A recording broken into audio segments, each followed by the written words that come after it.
todos los hijos son hermosos, ¿verdad? Ahora, claro que uno, a medida que va creciendo con sus malcriadeces, con sus testarudeces, se va volviendo más feo, ¿verdad? De verdad. Es que la hermosura no tiene que ver especialmente con la cara, tiene que ver con la actitud del corazón. ¿Me entiende usted? ¿No? O cuando vamos creciendo, somos más nobles, o cuando vamos creciendo, somos más duros. ¿Me entiende usted? Y de eso la madre es muy responsable, es muy responsable. Déjenme tratar con ustedes brevemente un tema que estoy escuchando de hace más de 2 años, la palabra empoderamiento. ¿Estoy escuchando hablar del empoderamiento de la mujer? Este es un tema que está en el Perú, es un tema de moda hace 2, 3 años. En el mundo es un tema de moda hace 10 años, ¿no? Y por si acaso, eso es un tema, no es contra las señoras, contra las damas en esta noche aquí. No tengo nada en contra, muy por el contrario, sino solamente quiero que entendamos qué cosa es empoderamiento de la mujer.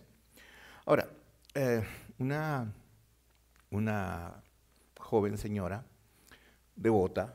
¿No? Cuando digo devota es una persona que iba a la iglesia, iba a los servicios, estaba en el estudio bíblico, etcétera, etcétera, ¿no? Quería ser mamá y le pedía al Señor que le diera un hijo, obviamente estaba casada, y pues orando 1 año, 2 años, 3 años, 4 años, 5 años, 6 años, hasta que por fin salió embarazada, ¿no? Entonces, ella agarró y ella, según ella, hizo un voto, ¿no?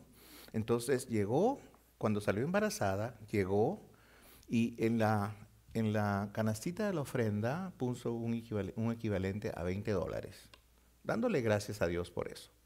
Ahora, para esta persona, $20 era como para decir para nosotros 1,000, $2,000. ¿Me entiendes tú? Por el grado de pobreza que tenía. Luego, en el proceso del crecimiento del niño, 1 año, 2 años, el niño enfermó. Entonces ella agarró y le pidió a Dios que sanara a su hijo, que lo sanara y ella quería estar siempre bien con Dios. Y el niño se recuperó. Entonces llegó a la iglesia otra vez y puso $20 más. Otra vez, tengo que decirles, esto no se trata de dinero, tengo que decirles con el esfuerzo que ella pensaba, ¿no? Que era su manera de agradecer a Dios. Era bastante, ¿verdad? Hasta que después de algunos años, el niño ya de 11, 12 años, el niño enfermó gravemente, ¿no? Y el niño murió, su único hijo. Entonces ella llega a la iglesia y agarra y viene y trae una ofrenda de $20. ¿Ok? Entonces las personas estaban confundidas y le dicen, ¿cómo es que ella puede tener ese sentimiento si Dios le había quitado a su hijo? Ella les contestó y diciéndole, miren, no es la ofrenda, es que yo agradezco a Dios que lo llevó a mi hijo antes para estar con el Señor y yo me voy a reunir con él en algún momento. ¿Entienden la manera de ver la vida? Una vida de agradecimiento, una vida de sinceridad con Dios. No se trata de dinero. La vida de las madres no se trata de dinero. Es una vida de sacrificio. La ilustración o el ejemplo que les presento tiene que ver más que con dinero, con una vida de sacrificio. ¿No? O sea, de nada vale dar dinero cuando tu corazón no está rendido a Dios. Ahora, lamentablemente en el mundo no se valora a las señoras, no se valora a las mujeres, ¿verdad? ¿Sabe usted cuál sería su posición si usted abrazaría una religión distinta? Déjenme darles alguna idea. Por ejemplo, los maometanos, ¿no? En los maometanos, ¿no? Las damas, las mujeres, no son bienvenidas cuando nacen. ¿Me entiendes tú? No son para nada bienvenidas. No se les enseña nada en su juventud. ¿Me entiende usted? Son personas que son puestas como objetos porque no las aman en sus matrimonios. Son personas que son como objetos porque en su vejez tampoco las cuidan. Y cuando lloran, ninguno muere. Así son puestas las mujeres. En el budismo, no, religiones orientales, Asia, China, Corea, Japón, ¿no? Mongolia, a la mujer se le degrada, ¿no? Si de alguna manera han cometido algún pecado en su existencia, ¿no? Esto es porque estas personas creen en la reencarnación. Entonces se les degrada de tal manera que las mujeres sueñan que en el momento que se van a reencarnar, sueñan con nacer hombres. La mujer no hay mujer en estos países que sueñan y agradecen por ser mujeres. En el hinduismo, ¿no? A las niñas se les casa en la infancia, 12, 13, 8, 10 años, se casan en la infancia y obviamente no dan consentimiento para nada, ¿me entiende usted? Ahora, otra vez, si su esposo muere de alguna manera, ella no podría casarse, ¿no? Y de alguna manera hasta es acusada del esposo, ¿no? Y obviamente muchas de estas personas se suicidan, muchas de estas jóvenes se suicidan, ¿verdad? En el confucianismo, o sea, las personas que creen en Confucio, ¿no? Usted sabe Confucio, parte del profeta de los chinos. Dice, se les permite adorar a otros dioses falsos y hacer ofrendas a los demonios, pero no se les enseña ninguna responsabilidad religiosa. ¿Me entiende usted? Entonces, otra vez, ellas crecen ignorantes en cuanto a la vida religiosa.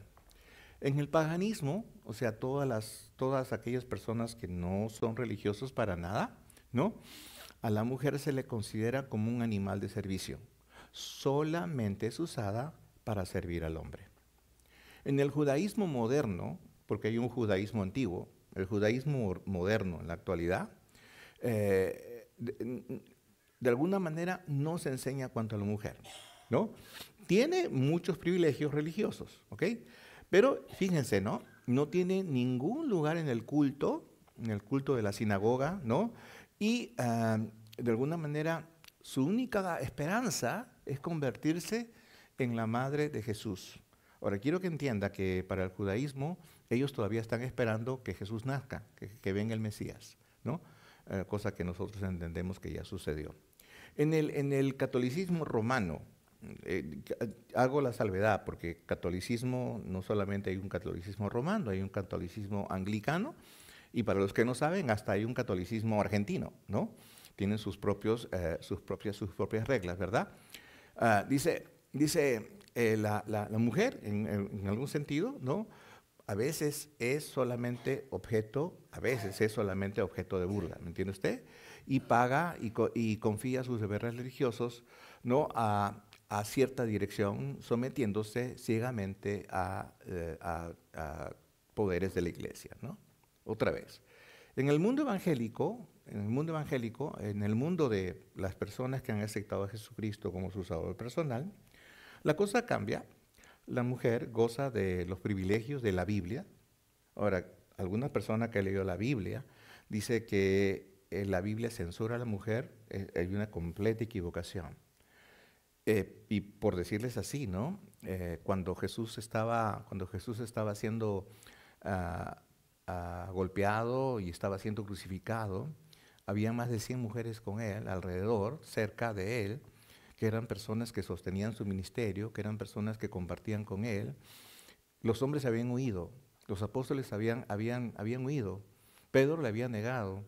En cambio, la madre de Jesús con otras señoras estaban cerca al momento de la crucifixión, no la dejaron para nada, ¿me entiende usted? Entonces las señoras, las mujeres, en la iglesia evangélica, en la iglesia cristiana, tienen igualdad de culto, igualdad de posición en el Señor Jesucristo, y como dice la Escritura, no hay varón ni mujer, sino que todos somos iguales. Ahora, no estoy tratando de decir que la iglesia evangélica es mejor, estoy tratando de decir que la óptica religiosa, de alguna manera, desconsidera o considera a la mujer, y uno se puede dar cuenta, porque esto también tiene que ver con rasgos culturales. La mujer en México tiene una consideración, depende del lugar donde sea. La mujer en el Perú tiene otra consideración, depende del lugar donde sea. Y todo esto muchas veces tiene que ver con la cultura. Esto tiene que ver de cómo las personas consideran a la mujer.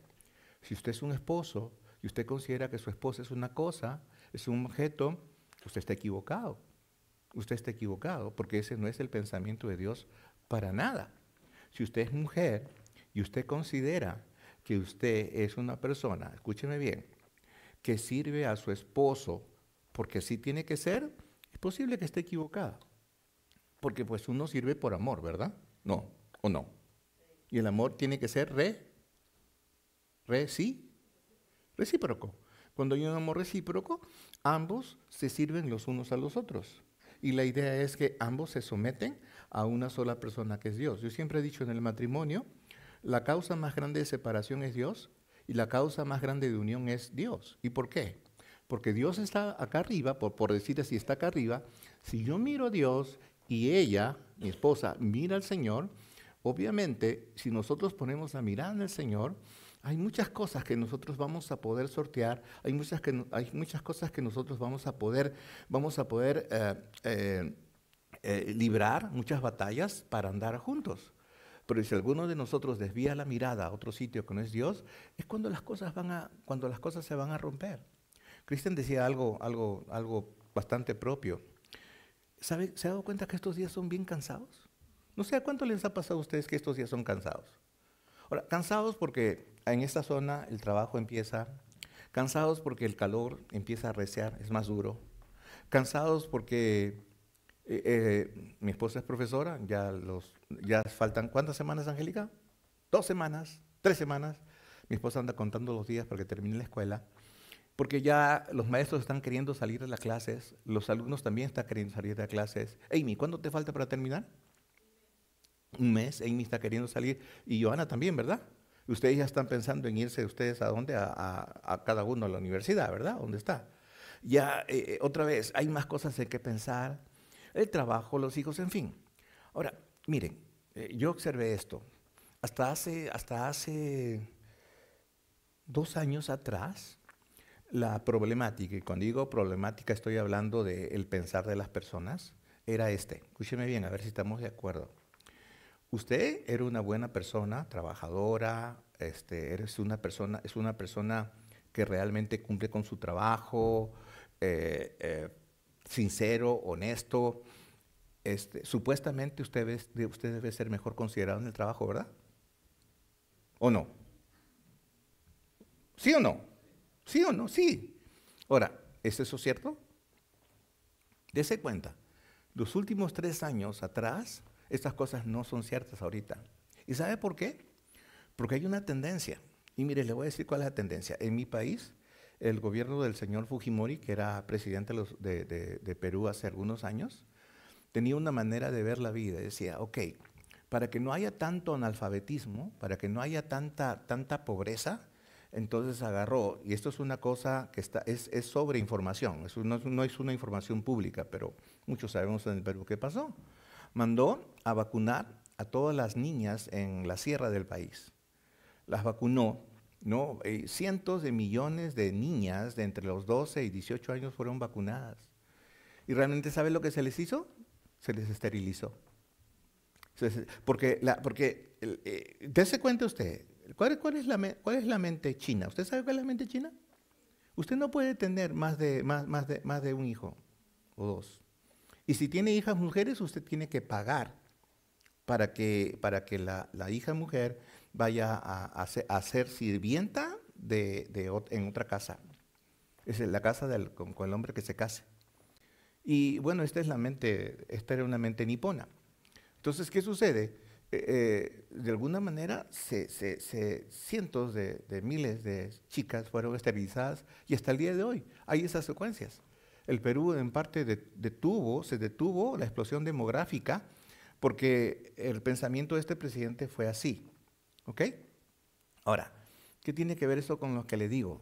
Hace 3, 4, 5 años atrás se ha dado un toque para mirar algunas cosas que están sucediendo alrededor. Como le digo, últimamente he estado en bastantes training y a mí se me pide que yo tenga la parte de animar a la gente en sus trabajos donde voy y que consuele a alguno, consuele a otro, consuele a otro. Y en medio de todo eso alguien me contó que había hecho todo lo posible para que saliera adelante, para estar mejor en el trabajo, pero de pronto se dio cuenta de que el trabajo que le tocaba a él se lo dieron a otra persona que no valía la pena.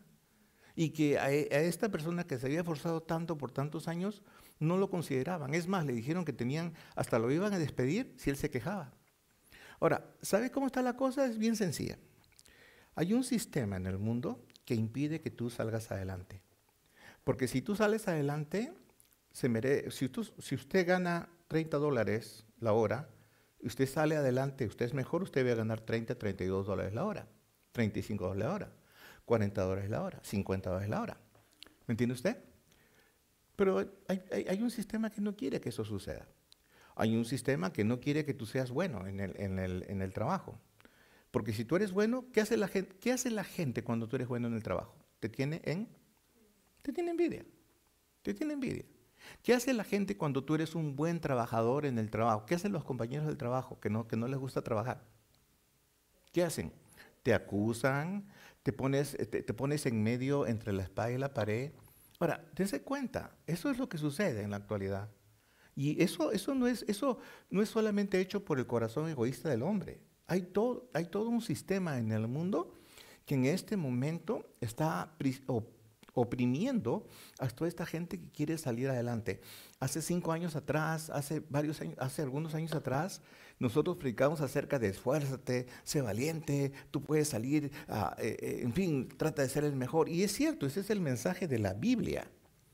Sin embargo, hay muchas cosas que se oponen en este momento para que esto suceda. Y una de estas cosas tiene que ver con la palabra empoderamiento. Empoderamiento. Y es una palabra mal usada de alguna manera. ¿Por qué? Porque se le da a la mujer una responsabilidad que en parte no es suya. Le voy a decir por qué. Quiero hablarles de 3 señoras, de 3 mujeres en la Biblia. ¿Okay? Todas estas personas son dignas de imitar. El día de hoy en muchas iglesias, en muchos lugares, se habla acerca de la mujer, se habla acerca de la mamá, se habla acerca del rol de la mamá. Yo quiero hablarles acerca de 3 mamás o 3 personas que son dignas de imitar. La primera es Eunice. ¿Quién será Eunice? ¿Verdad? ¿Quién era Eunice? Bueno, Hechos capítulo 16, versículos 1 al 3 dice así. Después llegó a Derbe y a Listra, y había allí cierto discípulo llamado Timoteo, hijo de una mujer judía, creyente, pero de padre griego, y daba un buen testimonio de él los hermanos que estaban en Listra y en Iconio. Quiso Pablo que éste fuese con él, y tomándole, le circuncidó por causa de los judíos que había en aquellos lugares, porque todos sabían que su padre era griego. Eunice era una mujer joven, era una mamá joven, ¿no? Era hija de Loida, también una mujer judía, de alguna manera, y Eunice se casó con un hombre griego. Ahora, pastor, ¿por qué dice que es un hombre griego? Bueno, en primer lugar, quiero que entienda, ojo, por favor, señoritas, chicas, las que están solteras, se casó con un hombre que no creía como ella. Sin embargo, este hombre era un mal hombre, era un buen hombre, pero no creía como ella. Y una de las cosas que se hace notar es esto, que los judíos tenían la costumbre de circuncidar a los bebés varones. Es igual como muchos cristianos católicos tienen la costumbre de ir y bautizar a los bebés cuando son pequeños, ¿no? Entonces estas judías tenían la costumbre, o los judíos tienen la costumbre de circuncidar al bebé a los 8 días de nacido. Entonces, aparentemente, esto no había ocurrido con su hijo. Su hijo era Timoteo. Entonces, por eso dice la Escritura que Pablo iba a salir a un viaje misionero y todas las personas que estaban mirando a Pablo, que era romano judío, decían, ¿cómo va a salir con un incircunciso? ¿Y por qué? Timoteo era judío y era griego. ¿Me entiende usted? Era judío por madre judía y era griego por padre griego. Por lo tanto, para que la gente no hable mal de Timoteo, entonces Pablo dice, si quieres ir conmigo, te circuncido, ¿no? Y lo circuncidó ya cuando Timoteo era mayor. Entonces, estas 2 mujeres Especialmente Eunice era una mujer fiel, era una mujer devota. Su fe era ferviente. Y dice la Biblia que es posible que esta Eunice, joven, haya quedado viuda. 1 Corintios 4:17 dice así: por esto mismo os he enviado a Timoteo, que es mi hijo amado y fiel en el Señor, ¿ok? El cual os recordará mi proceder en Cristo. Ahora, ¿por qué hablamos de que este es mi hijo amado? Parece que Pablo adopta a Timoteo cuando Timoteo era joven. Cuando estoy hablando de joven, estoy pensando que es una persona entre los aproximadamente 18, 20, 22 años, nada más. Cuando Timoteo es mandado a hacer la obra, cuando es mandado como pastor a otras iglesias, Timoteo tiene aproximadamente 35 años, es joven todavía. Pero parece que Pablo había adoptado a Timoteo porque la mamá de Timoteo había quedado viuda. ¿Ok? Ahora, ¿qué cosa fue lo importante que hizo Eunice? Eunice educó a su hijo y llevó a su hijo a los pies de Jesús para que este hijo fuera un gran trabajador en la obra de Dios. Ahora, ¿qué importante es esto? ¿Qué importante es esto? Cuando las mamás jóvenes tienen la oportunidad de poder tratar con sus hijos y convencerles de que servir a Dios es bueno, entonces han ganado una vida para el cielo. Aunque mi mamá, con todo su amor y con todo su cuidado y con toda la falta de educación que tuvo, ¿no? Mi mamá siempre buscó que mi persona, mis hermanos, seamos personas devotas. Y es una de las razones por las cuales nos acostumbró a ir a misa desde pequeños, ¿no? Yo nunca me voy a quejar de esto porque fueron tiempos bonitos entre mis amigos, yendo a la misa, escuchando y tratando de aprender en cuanto a Dios. Esa era mi fe en el comienzo. Después entendí que necesitaba aprender un poco más, ¿no? Y por eso que en 2 Timoteo capítulo 1, versículos 1 al 5, Pablo escribe acerca de ellas y dice así: Pablo, apóstol de Jesucristo por la voluntad de Dios, según la promesa de la vida que es en Cristo Jesús, a Timoteo, amado hijo, gracia, misericordia y paz de Dios, Padre y de Jesucristo nuestro Señor. Doy gracias a Dios, al cual sirvo desde mis mayores con limpia conciencia, de que sin cesar me acuerdo de ti en mis oraciones día y noche, deseando verte y acordarme de tus lágrimas, para llenarme de gozo, trayendo, escuché, a la memoria la fe no fingida que hay en ti, escucha, la cual habitó primero en tu abuela Loida y en tu madre Eunice, y estoy seguro que en ti también. La fe de Timoteo no era una ocurrencia. La fe de Timoteo había sido generada por la abuela, por la abuela, y luego pasó, ¿no?, a la mamá. Ahora, qué importante. Y por eso cuando hablamos de empoderamiento de la mujer, no se trata de que la mujer solamente, escúchame bien, solamente sea una buena profesional, solamente sea una buena persona en la oficina o en el trabajo, donde sea. También es una persona lista y dispuesta para compartir con su hijo las enseñanzas que recibe de Dios. ¿Me entiendes? En dos palabras, empoderamiento es eso, ¿no? Voy a influir de tal manera en mis hijos y en mis nietos que en algún momento alguien en la historia va a reconocer que esto sucedió de esta manera. ¿Usted cree que en el futuro de sus generaciones alguien pueda dar gracias a Dios por usted?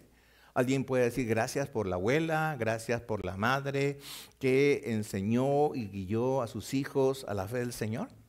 ¿Ok? Ahora, esto fue lo que hizo Loida. Ahora, otra vez, ¿qué hacía Eunice? Mire, les aseguro que Eunice llegaba a la iglesia. Ahora, recuerden ustedes, estamos hablando de 3,000 personas en esta iglesia, ¿no? Pero era una mujer súper trabajadora. Estoy seguro que venía cargando a Timoteo, al pequeño.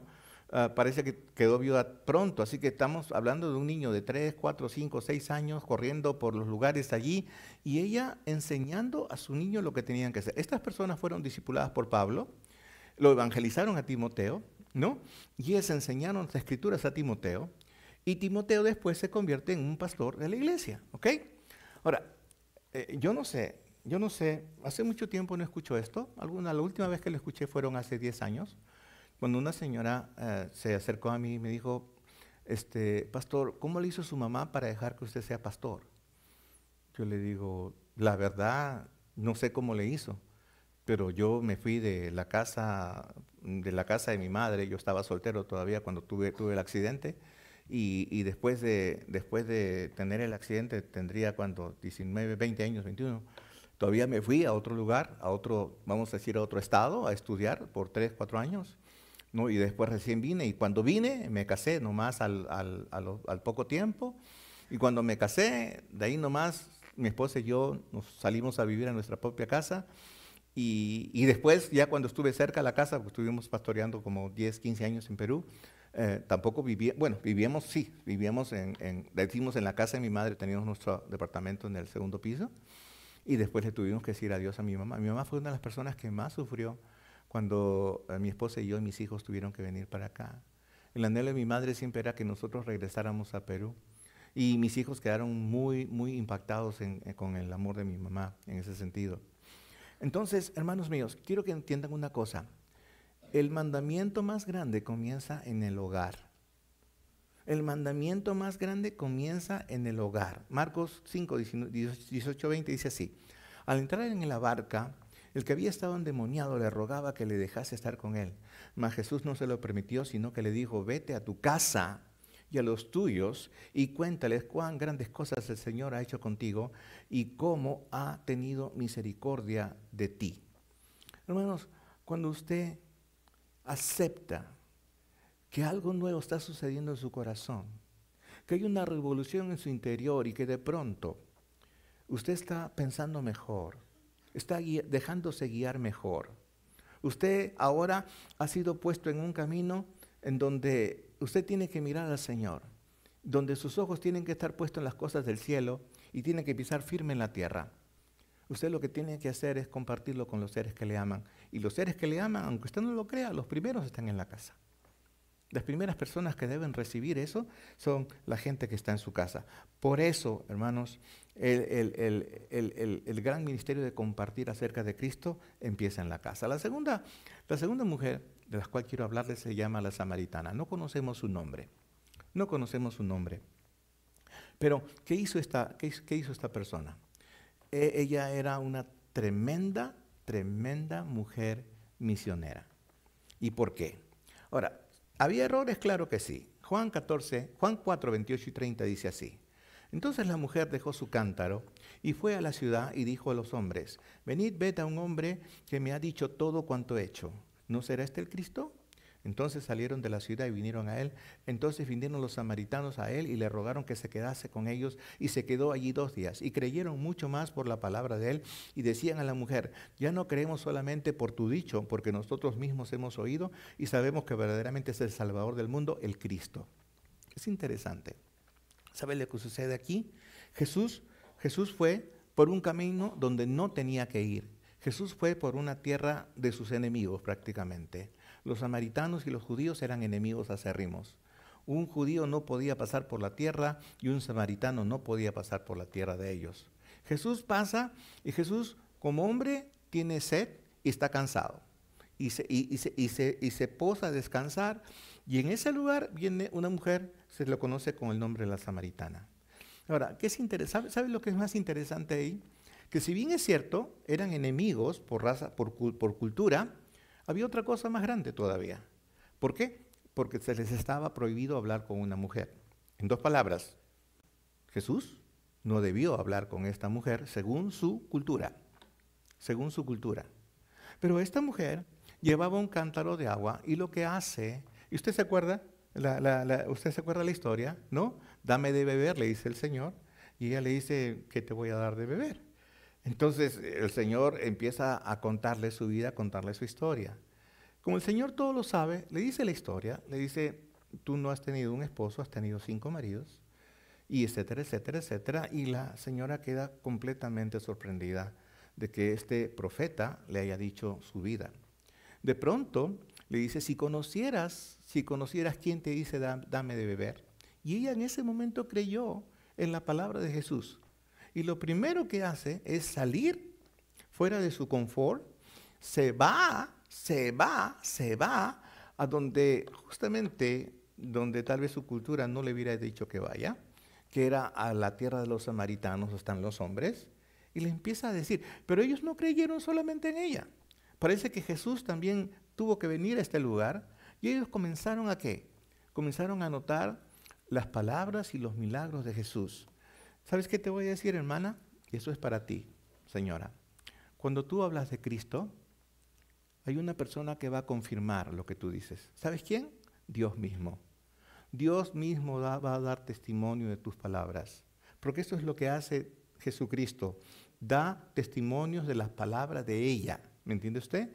Y por eso le digo que Jesús de alguna manera revolucionó por completo la idea del hombre y la mujer. Jesucristo nunca dejó de lado a la mujer. Por el contrario, la puso en un lugar de privilegio. ¿Ok? Esta es la mujer samaritana. Nunca la condenó, nunca la rechazó, fue perdonada. Y les aseguro que esta mujer fue la primera misionera del grupo de Jesús. Les aseguro que cuando Jesucristo estaba siendo crucificado, ella era una de las que estaba allí a los pies de la cruz. Ahora quiero hablarles de Dorcas. Esta es una persona que seguramente ustedes saben la historia, ¿no? Dorcas, su nombre traducido quiere decir gacela. Y si usted se da cuenta, gacela es un nombre muy usado en el libro de Cantares, ¿no? Que muchas personas equivocadamente dicen que es un libro pornográfico y obviamente la Biblia no tiene nada de pornográfico, ¿no? Es solamente que la descripción que da Cantares es una descripción poética de una relación de amor entre un esposo y una esposa, ni siquiera amantes, un esposo y una esposa. Lea el libro de Cantares, es muy bonito, es muy especial. Para nada habla de relaciones ni nada por el estilo, pero pues hay cada burro que trata de escribir cosas de lo que no leyó, que a veces hacen esto. Dorcas, ¿no? Se llama, Dorcas también, su nombre también es Tabita, ¿no? Tabita. Y en la Biblia, esta Tabita era una discípula fiel del Señor Jesús. Ella fue criada en la ciudad de Jope, ¿no? Que es en la costa del Mediterráneo. Es un lugar donde hay mucha pesca, ¿ok? Ahora, esta mujer era recontra conocida por toda la ciudad. Y era conocida por las buenas obras de caridad y por el ayudar a los pobres que ella tenía. Ella cosía túnicas y vestidos para toda la gente necesitada. Es interesante porque esta Dorcas o Tabita fue resucitada por Pedro, ¿ok?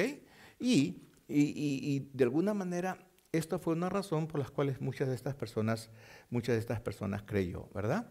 Ahora, déjenme leer la historia. Hechos capítulo 9, versículos 36 al 43, dice así.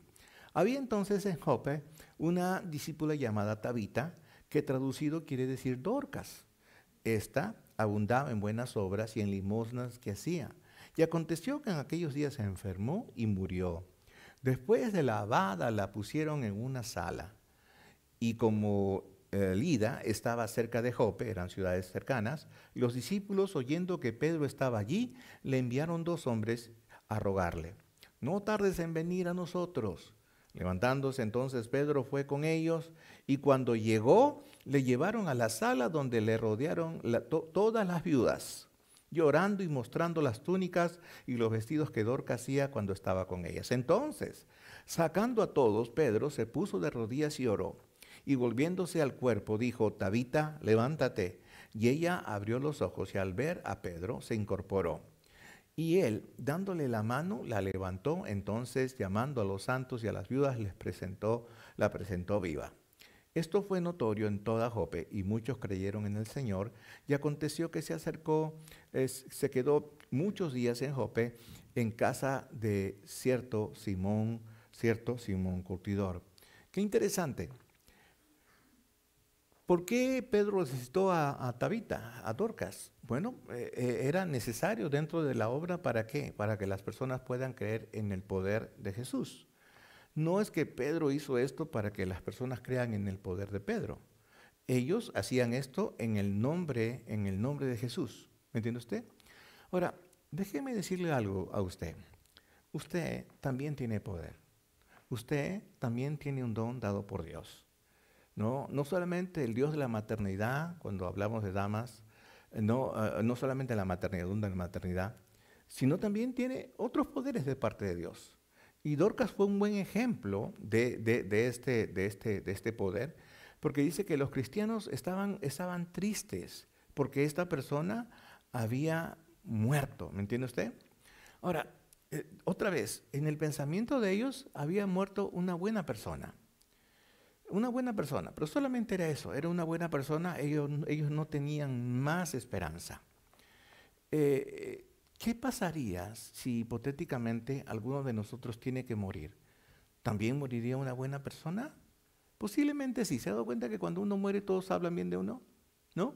Y todavía le ponen que en paz descanse cuando el pobre está que se revuelca en el infierno, ¿verdad? Entonces, otra vez, cuidado. Hay una religión y hay una relación. Antes de tener una religión, necesitas tener una relación. Dorcas les había puesto de manifiesto a todo el mundo que lo que hacía, lo hacía por causa de la relación que tenía con Dios. ¿Me entiende usted? Uno puede hacer buenas obras, uno puede dar buenas dádivas, uno puede tener buen corazón, uno puede ser una buena persona, pero el infierno está lleno de buenas personas que no tienen perdón porque nunca han pedido perdón. Y nunca han pedido perdón porque nunca han creído ser merecedoras del perdón. Cuando mi mamá vivía, teníamos una tía, la llamamos la tía Manuelita. Mi tía Manuelita es especial, siempre fue muy especial para nosotros. Mi tía Manuelita era negrita, bien negrita era, ¿no? Era hermana de mi papá, ¿no? Y mi papá falleció y ella era soltera, bueno, no, sí tenía su hija, pero también murió. Entonces fue ya a vivir con nosotros, estuvo con nosotros hasta, vamos a decir, los últimos momentos de su vida, ¿no? Y era muy linda persona. La gente pensaba que era un pan de Dios. Y de verdad, muy buena, muy buena, muy buena. Y cuando usted le preguntaba, usted le decía, ¿usted va a ir al cielo? Y decía, si Dios quiere, si Dios quiere. Ella era tan humilde, pero tan humilde, pero tan humilde, tan humilde, que en medio de su humildad, ella nunca decía, no, yo lo merezco. Para ella es una persona que nunca merecía nada. Que si Dios hacía algo es porque Dios sabía. Es más difícil convencer a esas personas que necesitan declarar a Jesucristo como su Salvador personal. A nosotros nos costó mucho, a mí me costó mucho tiempo, muchas lágrimas, muchas rodillas, hasta que llegó un día donde mi tía solita llega y me dice, Juanito, me dice, ¿no? ¿Será cierto que Dios me puede perdonar? Y le conté que sí, le conté algunas historias de la Biblia que Dios puede perdonar todo pecado y que cuando Dios te perdona tus pecados, ¿no? Todos, los pasados, los presentes y los futuros, en ese momento Dios considera que tú eres una persona que está lista para ir al cielo, ¿verdad? Porque la Biblia dice que solamente las personas que hayan confesado a Jesucristo como su Salvador irán al cielo. No está hablando de religiones, está hablando de relación. Y mi tía, me acuerdo que ese día fue la tía más feliz de todas. Me acuerdo cómo agradecía, cómo sentía su corazón. Ella era bien noble.